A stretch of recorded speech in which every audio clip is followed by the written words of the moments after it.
Hey everybody, Scott here for the Helix channel. It's Tuesday.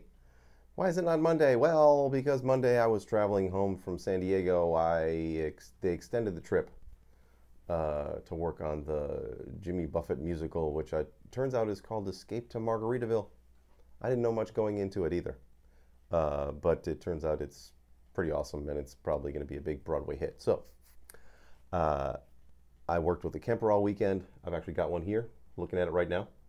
One of the campers I was working on and for the show, and I'm going to be going when the show moves to New Orleans, going to school the new players on the camper because they're going to have some new players, some New York guys, I believe.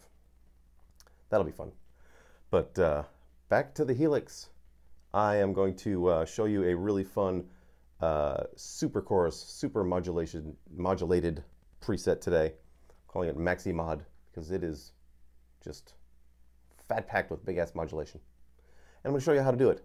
I'm not going to put it up on my website. I'm just going to show you how it's done so you can recreate these methods yourself. Instead of, spoon feeding you, I'm just going to hand you a recipe. You can create it yourself. Good times.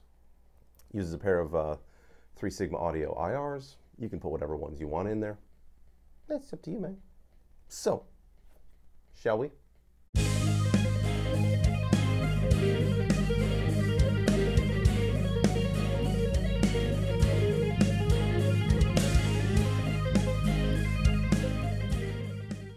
Here's what is up with this preset. I'm using some gate, the LA Studio Comp, and it's connected to the expression pedal, so when I push it forward, the peak reduction rises, and so does the gain. That's how you get your lead boost, along with the masters within the amp models. I'll show you that too. Even split here, and the two of the 4 modulations that are happening. There's pitch shifting, and I'm doing all of the negative sense pitch shifting on the top and then all the positive on the bottom, and they're basically mirror images of each other. I like to do that when I run a pair of amps. So we've got the same values, only in a positive. And it just, it adds a lushness to the sound, especially when you're dealing with clean sounds. It's so easy to make a clean sound, sound cool. The J45 amp model, thusly, the master, when you press the expression pedal forward, it goes up to 8.5, and it gives plenty of volume for a lead boost.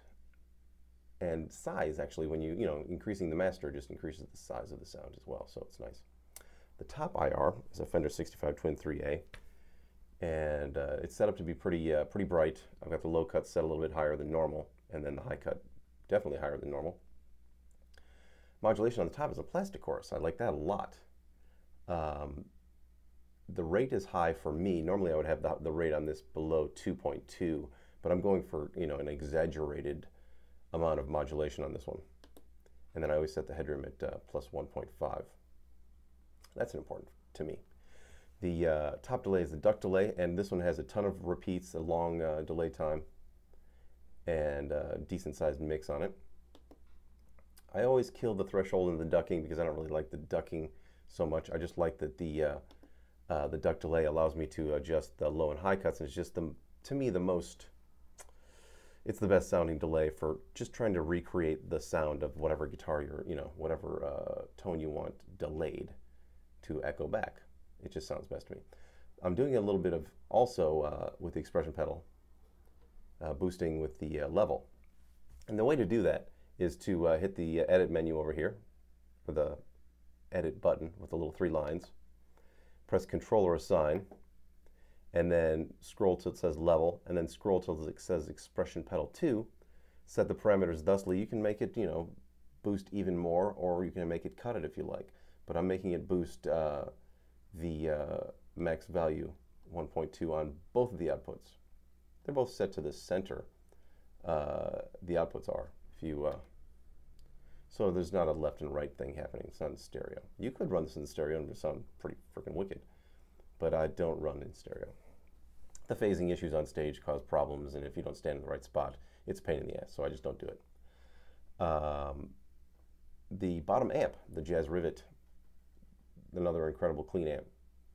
I love it. And this one is set a little bit, you know, with less bottom end.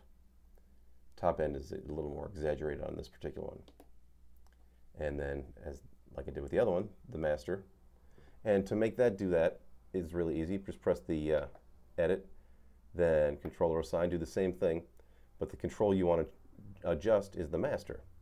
Set that to expression pedal 2, and then set the minimum and maximum. And I had the minimum master already set at 8.5, so I just let it go all the way to 10. And that takes care of all the boosting I need. The bottom IR is Roland JC123A. Sounds great. I have the bottom delay is the Mod Chorus Echo. This is the other one. Another one you can adjust the high and low cut. I like that a lot. And I'm adding some modulation to the repeats on this one because this is Maxi-Mod. So I'm going fucking nuts on this one, let me tell you. The chorus rate is up there. So is the mix. Blah, blah, blah. And the headroom where I normally would set it. So, do you want to hear it?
There you go, everybody.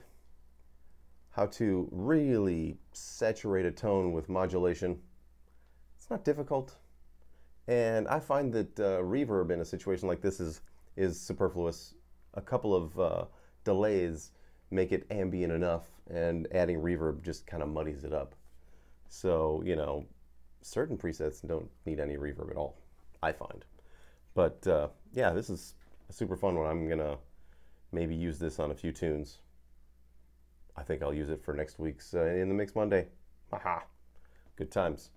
And I will be back tomorrow with a Name That Riff video and riff to go along with it. What more could you ask for? So, I'm still taking requests for the next preset package. I'm thinking either Southern Rock or the AC/DC idea that I saw on the Facebook page of splitting it up between the Angus tones and the Malcolm tones for the same preset, for the same tune. That one's looking like a front runner. I kind of fucked up while I was gone. I left my Parker plugged in, and I went to plug it into the Kemper this morning, and it sounded like something had died. The battery was dead inside the Parker. I did not remember that whole plugging in the battery cable draining thing. Lesson learned. It's off to Walgreens for me. So I will see you tomorrow, and until then, rock on.